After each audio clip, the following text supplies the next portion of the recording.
Good morning. Thank you so much for being here this morning. Raise your hand if this is your first Pi Gotham. Oh my gosh, that's almost everybody in the room, or at least more than half. It's tough to tell from up here. Raise your hand if this is your first tech conference. That's like, I don't know what that is. That's like a quarter of the people. Let's give these people a round of applause for being new here. And also, that is a real testament to the organizers of this conference. I am astounded that this is such a large, complicatedly located conference that's organized entirely by a tiny team of volunteers. I think that's just amazing and really impressive. As for me, I am the executive director of an organization called the Software Freedom Conservancy. Oh my gosh, a cheer for Conservancy, hooray! I am a lawyer, but I only do pro bono legal work these days. I am a lawyer, but I am not your lawyer. And this is not legal advice, although why you would think it was would be strange, but it is not. These are my social media handles and conservancies. And I'm also a New Yorker. Does anyone know what building this is? Cooper Union. Yes, Cooper Union. Oh my gosh, this is amazing. Hey, raise your hand if you're a New Yorker. Amazing, half that room. Raise your hand if you travel to get here. Also, the other half of the room. Great. So I went to Cooper Union. It's a university that was free as in no charge and will be again soon, or is on the track to become free again. I didn't know what I wanted to do with my life, and I went to Cooper Union here in the city. I'm from New York, but I admit I'm from the suburbs. So actually Penn Station being this area has a lot of meaning for me. At Cooper Union, I was pulled into the computer center there and wound up splitting like mechanical and electrical stuff, but spending most of my time in the computer center there. And what was really cool about Cooper Union is that because the school was organized to be ideologically free as the air and the water, which is how Peter Cooper put it, the folks that taught at that school and the people who went to the school were a very different kind of student than I'd expected. I went there because it was free. And it was a really good school, and I was like, fine, no problem. But what struck me is that as I spent time at Cooper Union, the idea of ethics started to and the ideas of doing things that are right for the world through technology started to seep into my consciousness without me even realizing it. And it culminated at the end of Cooper Union for me in my senior year. There was actually the head of the computer center introduced us to the idea of the order of the engineer. Raise your hand if you've heard of the order of the engineer. Like 8 people, which is really cool. It's primarily a Canadian thing. It's this idea that engineers have special responsibilities. Engineers have special knowledge. They understand the way that critical systems work in our society, and people who don't have technical background are putting their lives in the hands of the folks that designed whatever it is, whether it be buildings or plants or basically anything at all. And so if you do the order of the engineer, you get an iron ring. And the idea is that that ring was made from a bridge that had fallen in Canada, and they created the ring out of that fallen bridge to remind people of the disasters that can happen, through your work as an engineer, and that you always have to keep it in mind that your work has a responsibility. You have a responsibility when you create work, and this really struck me because one of the first things we did at school because of this was we studied major failures, and it was a really interesting way to start what would otherwise be a very optimistic time of studying technology. And all of this time, this has sort of been in the background of my mind, thinking about the oath that I swore as an engineer to keep people's safety at the foremost of my mind, and to use this special knowledge. I like to think of technologists generally as superheroes. We've got this special knowledge, and with it comes special responsibility. As for me, I then went on to go to law school and became a securities lawyer, of all things, and made a big winding path back to a technology-related area. And one of the major things that caused me to be so committed to this space is that I literally have a big heart. I have a heart condition. It's called hypertrophic cardiomyopathy. My heart is literally 3 times as big as a normal person's heart. It's really thick. I'm fine. I don't usually have any symptoms, but I'm at a very high risk of suddenly dying. They call it sudden death, is the medical term. And I'm at like a 2 to 3% chance per year of suddenly dying, compounding. And I was diagnosed at 31, so the chances of dying in the first, young, were very, very high, which were pretty upsetting. But when I went to my cardiologists and my electrophysiologists, they said, "Oh, don't worry about it, because you can get a defibrillator and it will be implanted in your body, and you will, it'll be there as like a safety thing, and so if you go into sudden death, it will shock you and you'll be fine."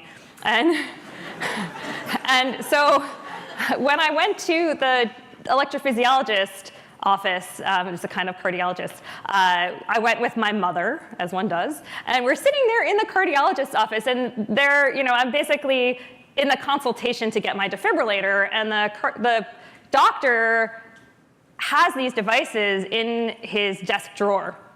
He has like a whole bunch of them, and the device manufacturers give the doctors devices so that when the patients are in the office with them, they can just kind of like take out these devices and let their patients hold it and see what it's like. And so for me, the cardiologist takes out the defibrillator.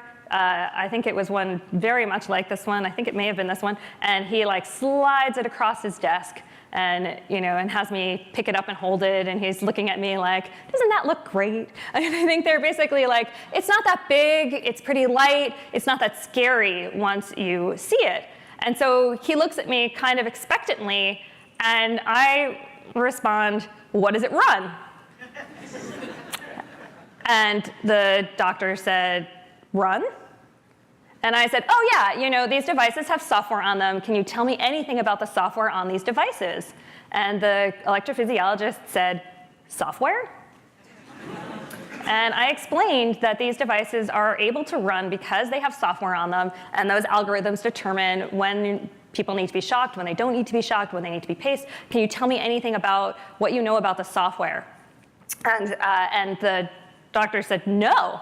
And in fact, I have no idea. I've never thought about the software on this device, but don't worry, because you're in luck. Right now, in the office is a representative from the device manufacturer, and he knows everything about these devices. He knows the answer to every question." And the guy's name was Tom, and so the doctor went out into the hallway and was like, "Tom, get on over here." So Tom comes in, and the doctor said, "Oh, this woman has a question about the software on these devices." And Tom said, "Software?" And so we got into this whole discussion with the medical device manufacturer representative saying, "These devices have software, here's how it works. I really want to know something about the software that you will be implanting in my body." And Tom said, "Don't worry, because while I've never thought about this question, there's a hotline you can call where you can reach engineers who will tell you everything about the device." Obviously, that didn't happen. I went through phone trees. I couldn't find out any information about the software, let alone being able to review the source code, which is what I wanted to do. And so it really stressed me out having to it was stressful just needing to get a device at all. And confronting your own mortality was a stressful experience. And the look on my mother's face while I was asking about the software on these devices was seriously priceless. But also realizing that I was going to have to get a device implanted in my body that literally sewn into my body and screwed into my heart that I couldn't even look at the code for was really, really upsetting. And so I was sort of coming to terms with the idea of having to become a cyborg with proprietary software in my body. For those of you who don't know, this is like an old school internet meme of Bill Gates as a Borg. But yeah, and so like the idea of becoming a cyborg or getting this technology in my body, having metal run through, through my arteries and needing to get something artificial was really very, was tough. But as I started to think about becoming a cyborg, I realized maybe it wouldn't be so bad. This is a picture of 7 of 9 from Voyager, Star Trek. And so I started to think, and if anyone here has seen Voyager, you know that 7 of 9 is unique, that she's a human turned Borg, but and was a child and was raised that way, and then marries that with her human side, and she becomes really special for having all of these experiences. And I realized that I could do the same. So I used it. I launched a research project to see about the safety and efficacy of software on devices, and I've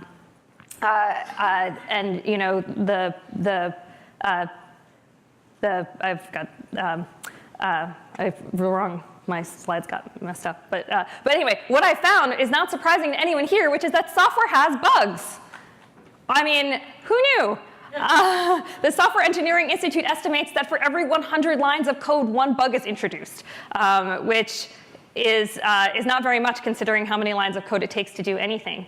And at the same time, we found out that these devices are completely vulnerable. So I'm embarrassed to say now already that I've been working on this for a while. It's been like 6 years since this experience when I got my defibrillator. And when I first started talking about it, there hadn't been any known hacks on medical devices, and I actually had to go through I had to switch electrophysiologists because the doctors wouldn't take me seriously. And when I would talk about the fact that these devices are broadcasting and how the devices were vulnerable, they just didn't understand what I was saying. I had an electrophysiologist hang up on me on the phone when I said I made the mistake of saying, it's not that far-fetched to think of someone wanting to interfere with devices. Think of all of the rich and powerful people, and I actually said men. Think of all the rich and powerful men who have these devices who, might want to be interfered with. And the electrophysiologist said, I think that I know you're a lawyer. I feel like you're trying to catch me at something. If you want to get the device, I'll help you. But what you're asking makes me very nervous, and I think you're a conspiracy theorist, and hung up the phone. And I literally wept for an hour after that. And it took me all this time to find another electrophysiologist who understood what I was saying. And what he did was he said, you need this device. Every time that, every day that goes by without this device is a day when you could suddenly die.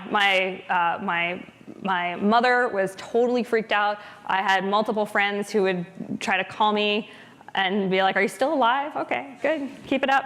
And I had a friend who I met for brunch who just started she was like, how's that defibrillator thing going? And I was like, I just really want to find out about the software on it. And she was like, you're nuts, just get the device, just get it. So eventually I realized that I needed to get the device, and I would launch this research project into it. But at the same time, over the years since I've had the device, there have been multiple researchers who have shown that these devices are completely subject to attack. They can be controlled. They're all broadcasting remotely. My old device, I was able to get an old one, which was like the last sterile defibrillator in the New York metropolitan area that didn't have the wireless component yet. But when I got my new one last year, basically almost all of them have a wireless component to them. And so there's this huge vulnerability, and all of these medical devices have been shown to be vulnerable. It's a very short walk from your defibrillator to your car. This is a picture from one of the early car hack studies. And I love this picture because this dial shows that the car is going 140 miles per hour, but it also thinks it's in park. And then there's like a pwned by, which I think is pretty cool.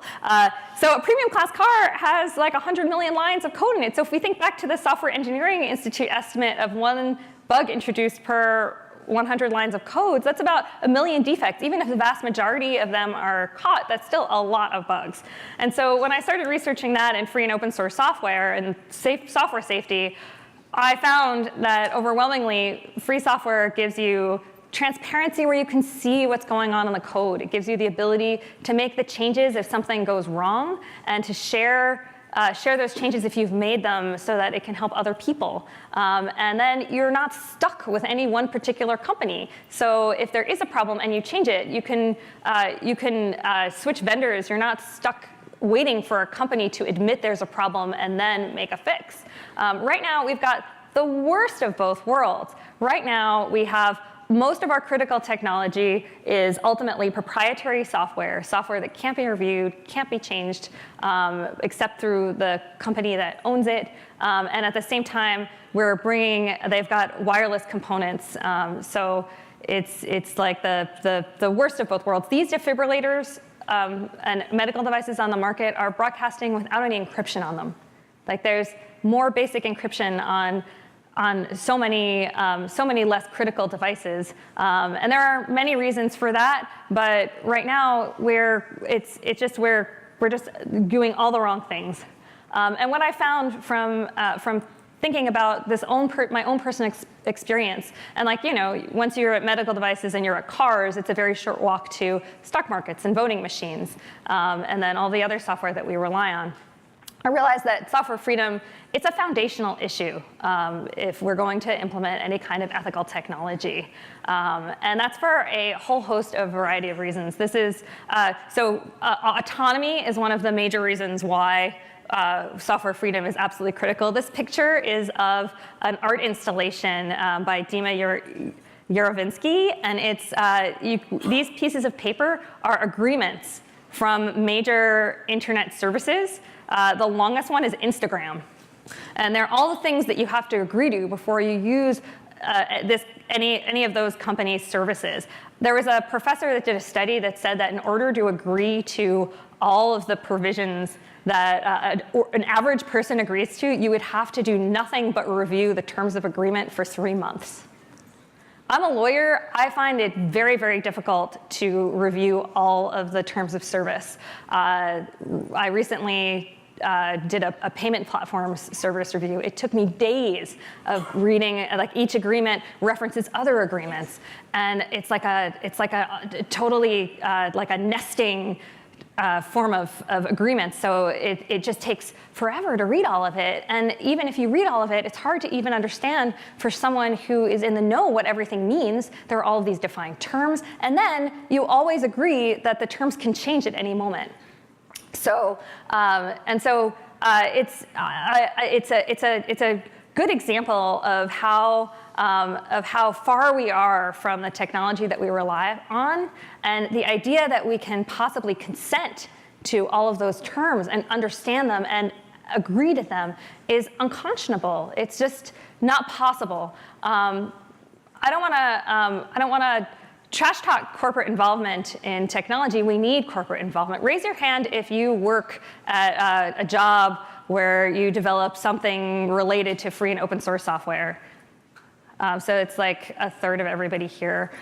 We need companies to engage in ethical technology because companies are the ones that are doing a very high percentage of the work here. So I'm not saying that I think we need to engage with companies to make sure that we are adopting technology that we have the most control over. I think that letting companies be the gatekeepers for some of our most critical technology is very short-sighted. For me, it's funny because I thought when I went through the experience of getting my defibrillator to begin with that I was just having that one-time experience, and that after that I was going to research the issue. I was going to be awesome. I was going to lobby for change, and I was going to get that change implemented right away. And that experience of having the defibrillator was going to be the whole thing that defined the experience. But as it turns out, every day that I've lived since then, or certainly every year, there's been something that has happened that has underscored how critical these issues are for all of our technology, and that my defibrillator is a metaphor for all of the other software that we rely on. The perfect example of this is from when I was pregnant. So this is in 2015 when I was pregnant. I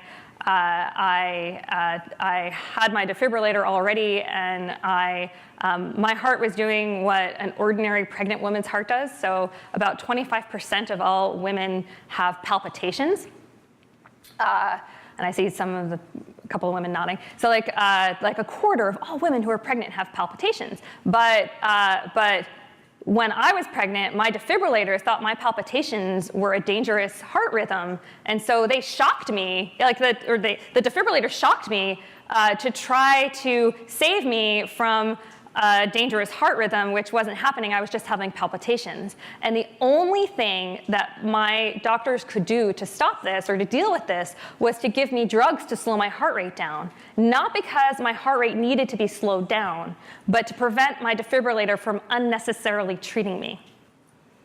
And when you think about that, it seems really weird. But when you start to study it, you think, oh, well, actually, fewer than half of all of the defibrillator patients are women. It's like 40% roughly.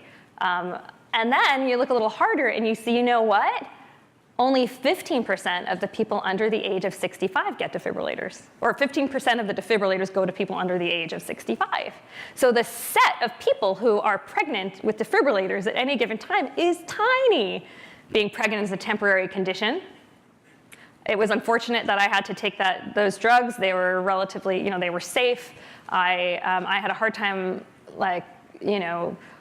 speaking at conferences, although I did it. But it was over, and now I'm back to my previous state, and it's no longer an issue for me. But it was fascinating because it stood for the issue that I just wasn't like the other people who got defibrillators in that I was pregnant when I had my defibrillator. And it stands for the proposition that that we may not be the use case that our software manufacturers anticipated, that the companies that create our projects anticipate. And it's not through any malicious intention by these companies. I promise you, there is nothing that these medical device manufacturers want less than to have their devices shocking pregnant women. What a nightmare. I mean, nobody wants that because it's so horrifying, for one. And two, because, boy, the bad press on that would be just terrible. So, nobody wants that, but at the same time, nobody had anticipated my situation. And I had no recourse to be able to do anything about it. By the time I made any progress in talking to my device manufacturers, they were like, oh, well, you seem to have a solution that works for you. It's not a particularly high priority for the device manufacturers because there is this workaround, and it's so rare that it comes to anybody's attention. I was able to take those drugs. I stopped getting multiple shocks, and it was a problem. But it's definitely a balancing act, right? It's a balancing act because the companies just don't have the resources to anticipate every single use case. And our use cases for our software are so varied. We don't necessarily know at the time that the devices are being produced or the technology is being launched, we don't necessarily know how it's going to be used by everyone everywhere. And so we need autonomy over our software and our technology and our destinies so that we can be able to control it. I should be able to get together with other pregnant women, or I should be able and come up with a solution for this, or I should be able to hire whatever medical professionals that I want to be able to review the algorithms and see if maybe there's a way to edit it. I honestly have no idea if there was a patch that could have been made to fix this situation or not, but I probably will never know. and that is extremely upsetting. So software freedom is absolutely essential. Another major reason why we need to care about software freedom is for security. So there's this, raise your hand if you've heard of the honeymoon effect or the honeymoon, so like 3 or 4 people. So this was a 2010 study that showed that so generally, if you look at a software project, you'll see that, or product, you'll see that the number of bugs in a piece of software decreases over time, which you would expect. But if you instead look at known vulnerabilities, there's a period of time where it's completely flat. And that's called the honeymoon. The researchers called it the honeymoon period because everything's good. It's not drinks on the beach, although I wish it were. But so basically there's a period of time where there are no known vulnerabilities. And the period of time that lasts is different from product to product, from software project to software project. And the researchers looked at proprietary solutions and they looked at free and open source software solutions. And so, but then once a vulnerability is found, it increases almost exponentially. And what this stands for me, is the proposition that we don't necessarily have to worry about our security right when the products go to market. What you think people are most concerned about security vulnerabilities at launch. But at launch, there are great relationships. The original development team is in-house. You've got great relationships with vendors. And it's down the road that this could be a real problem. And some of these devices, my defibrillator, I don't necessarily believe it, but the current manufacturer of my defibrillator told me that my defibrillator could last 17 years. What are things going to be like in 17 years? What are the different things that I'll do in my life in 17 years? You know, it's hard to even imagine. And a lot of our products are going to be are around for a very long time. Our cars, our refrigerators, technology is being baked into all different kinds of products, and we just simply don't know how we're going to be using them. And the worst thing is that if there's a vulnerability, it's possible that the companies that release that product won't even have the tools to fix it. So 5 years down the road, if they haven't had good software development practices in-house, if they haven't kept good records, and I know this firsthand because at Software Freedom Conservancy, we do a lot of GPL compliance work, and it's amazing what companies that are using software unmodified or often don't even ask for the source code that they have a right to under the GPL. They don't even act like so they don't even have the code that they're then passing off to consumers, which is just amazing. And if you're not in a free software context, the chances that will happen are even slimmer. You know, they're just relying on these software vendors, and they have an interest in trying to keep their own code closed and proprietary. And this is what I've seen in the context of our GPL enforcement work. And so being able to have complete and corresponding, just to steal a phrase from the GPL. Raise your hand if you don't know what the GPL is. Like, oh my gosh, lots of people, this is amazing, awesome. So raise your hand if you don't know what copyleft is. So like, amazing also. Okay, so free and open source software is software that you can see the source code. You can make changes to the source code. You can share the source code with other people. And if you change the source code, you can share it with other people. There are two major categories there are two major categories of licensing around free and open source software.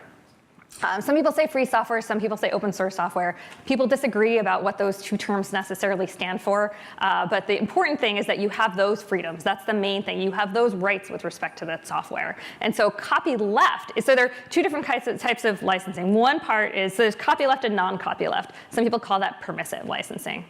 With non-copyleft licensing, the license says, basically, you can do whatever you want. If you want to create a proprietary software project with that, and I think that in this community, that's probably what you're seeing a little bit more of is non-copyleft licensing. So you can do whatever you want with this software.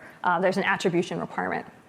There are many different versions of that license, and then there's a whole series of steps along the way to copyleft. And copyleft says you can do whatever you want with this software, provided that if you make changes to it and distribute those changes, they have to stay under the same license. So it's a forever free idea around software. It's like a snowballing effect. And it's copyleft because it uses copyright, but to keep software free.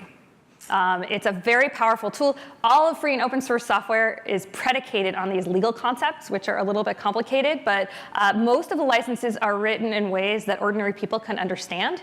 And I highly recommend taking a look at licensing because it drives so much of how we get our software, how software is made. And the fact that a lot of software started, free and open source software, a lot of it started out as copyleft, caused more and more of it to be adopted. And it ensures that our software that we rely on today and that we work on today will be free tomorrow, and that we'll be able to make those changes and modify them. So that's a very quick crash course on the legal background framework behind free and open source software and copyleft. I highly recommend that you look into it a little bit more. It is copyleft is a very powerful social and technical tool. It is useful because it's useful for companies that want to make sure that their products aren't necessarily fragmented, so you can release a lot of your source code, but if another company can proprietarize it, it means that you don't have the level of playing field that you thought you would have when you first released your code. And at the same time, copyleft is a powerful social tool because it means that when users get their software, they can ask for the source code, and they have to get the complete and corresponding source code, including scripts to control installation, which is the line from the license that I was going to reference before.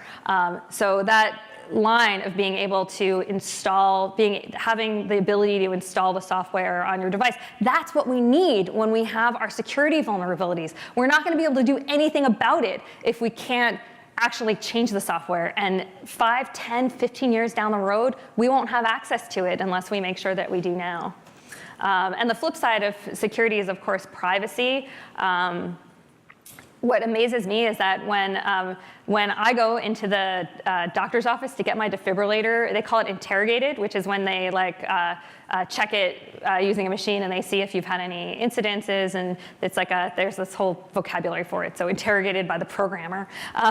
But when I do that, my device, I was able to get the one defibrillator available in the US where you can switch off the wireless component, but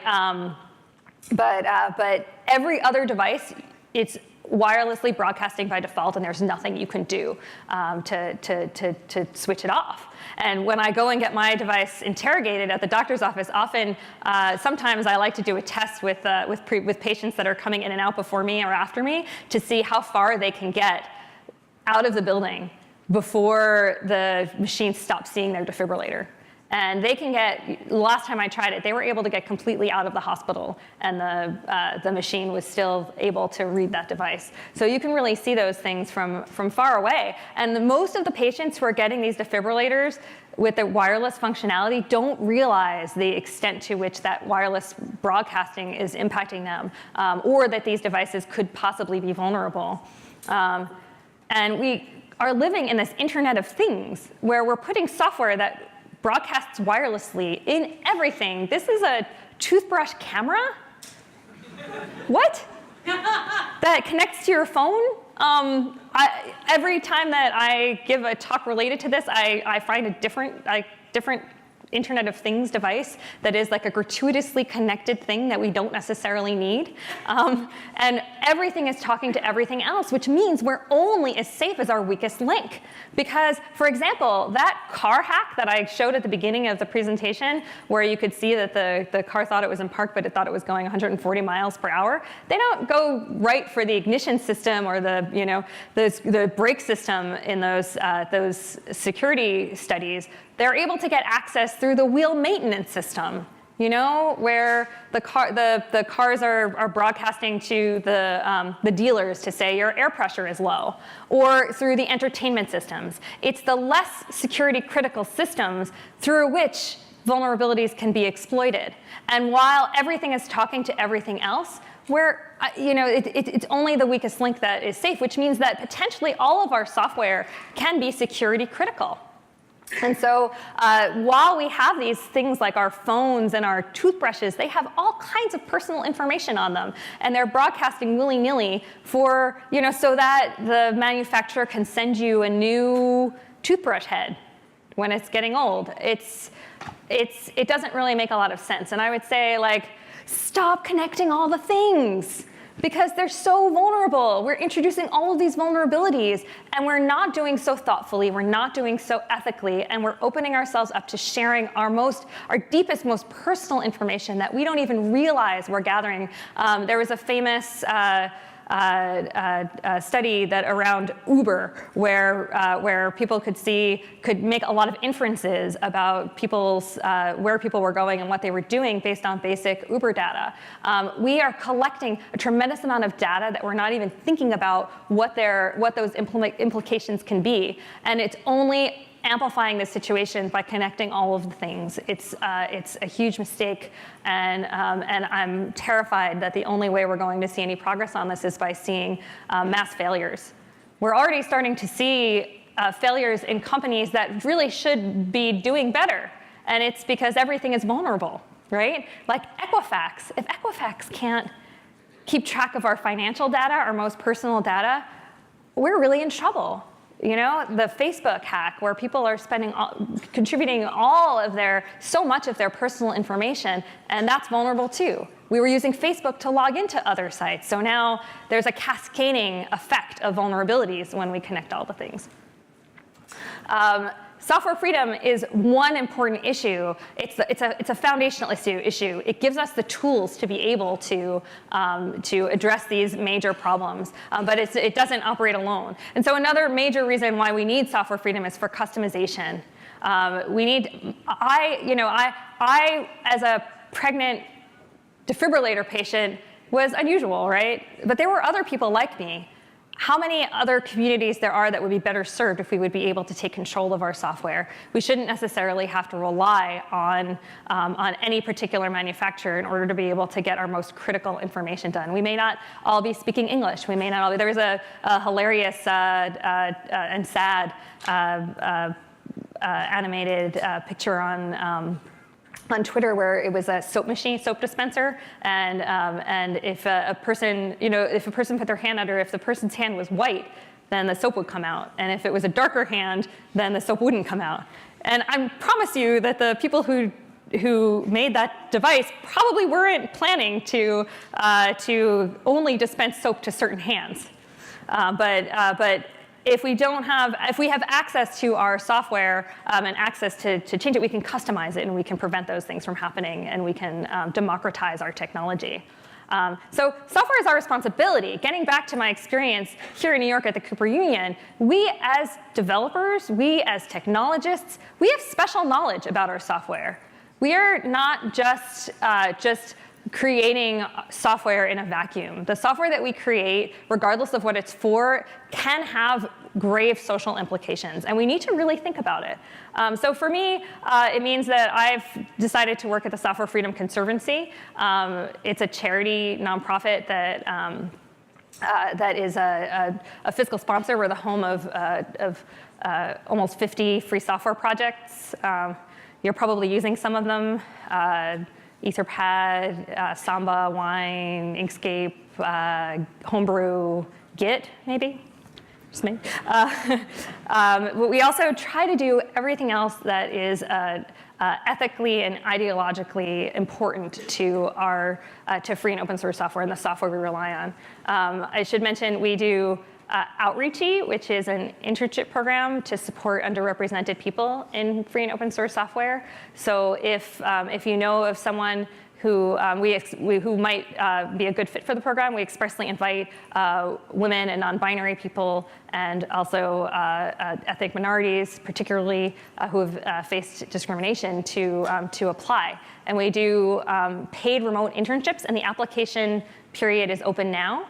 We do about 90 internships per year. We've had about 500 people come through the program, and now those people have done, like I think about 85 of the people who've come through our program have done talks at major conferences, full session talks. So making sure that our communities are inclusive, and making sure that we have multiple voices and perspectives involved in with our software makes our software stronger and makes our community stronger. And the promise of free and open source software of being able to democratize our technology can come to reality. And the thing is that free and open source software is in everything. Raise your hand if you didn't know what copyleft was or heard of the GPL, but you had heard of the word open source. I mean, like everybody who had raised their hand before had heard of the term open source. And that's because free and open source software is very useful. It's in everything. It's impossible to get to market without building on free and open source tools. But we have all of this free and open source software, but we have less actual freedom than ever before in the history of our technology, in my view, because we have all of these tools that are then being proprietarized. There's always the core technology is proprietary, which means we don't have actual control over a technology. We will not be able to fix the problems when they arise. And having seen that painfully firsthand by being a pregnant woman with a defibrillator, I can only imagine how that will manifest in society over time as we create all these different products that we're relying on. Free and open source software stands for the proposition that no one and nothing is perfect. Nobody gets things right the first time. Nobody gets things right over time because things change. The only way we can have safe and effective technology that we can rely on, technology that will build the society that we want to build, is if we have the ability to change it and work together. And so we should demand transparency in our products. We should be able to review them, especially things that our lives are relying on. But again, we don't even know which software our lives are relying on at any given time. We should demand neutrality. We shouldn't have corporate gatekeepers to our technology. And we should demand that we have control over all the things that we rely on. And so I bring this to you. You can really change this. You, as the technologists with your superpowers and your super responsibility, we can change this together if we think about the ethical implications of our software, if we speak up. So if you're working at a company creating, working on a software product, or if you're creating something as a hobby, think about the implications of what you're doing. Think about all the ways that it could be used over time, and just ask questions. What I found is that nobody wants to be the person who's creating the dystopia. Nobody does. And so, like, for example, do you remember when there was the Volkswagen emissions scandal?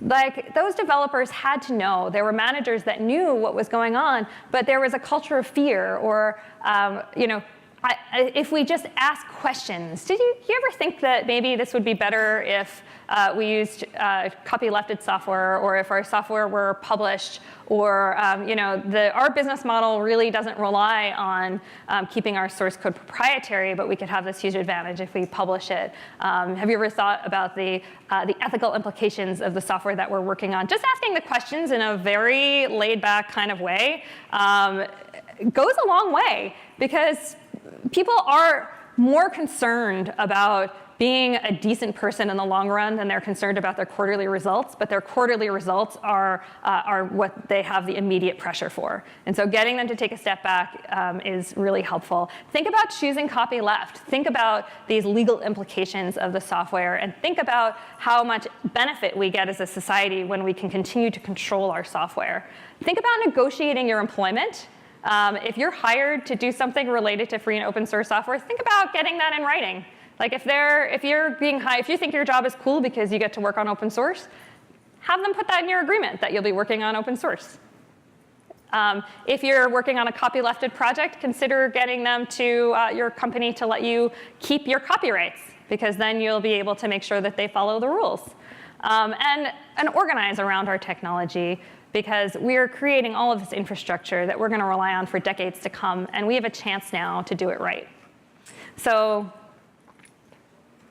Over 3 million people worldwide have pacemakers, and every year 600,000 are implanted.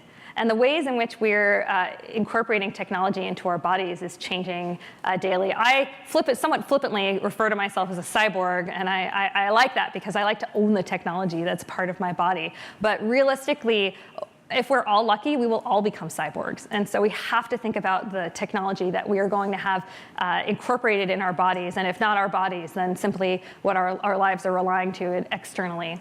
And as an example of the software the bounds in which it's becoming blurry of when we become a cyborg and when we don't. This is a pill that's coming onto market. It's for Abilify. It is a pill with a sensor in it. And that sensor, as you ingest it, talks to your phone, which then basically sends information about your various levels. And that means that it's cool because it means that doctors can see what's happening with your internal chemistry, and they can adjust your prescription going forward so that you have the most effective treatment. So in that sense, it's pretty cool. But oh my God, sensors in our bodies, in pills. And this is just the latest thing. The ways in which we're going to incorporate technology into our bodies, we're just beginning to think about it. And these issues around software freedom are going to become more and more essential. So you have way more power than you think. As technologists, we control so much of the ways that the world will go. And with free and open source software, if you get to the end, it could be a beginning. There are no dead ends when you have free and open source software because we keep control of our technology. Conservancy is a charity, so please consider donating to it. I'd be a terrible executive director if I didn't ask you to donate to us, but also every other software freedom charity. Particularly, it's been a very strong political, like we're myself included, we're really focused on the political situation, and we should be, but we also have to be worried about the long-term health of our technology, and a lot of the small technology nonprofits are struggling. Because of money being diverted to very worthy causes, but consider donating more to small charities because if we don't look after the health of our software, it's a long-term issue, and if we don't do it now, then we won't have a chance in 10 years. Anyway, thank you so much for listening. Do we have any time for questions, or do you know? Do we have time for questions, or are we out? Is there an organizer? This is the thing about volunteer organized conferences. Anyway, I will be here. Please feel free to come up. I've got stickers for Conservancy if you'd like. Thank you so much.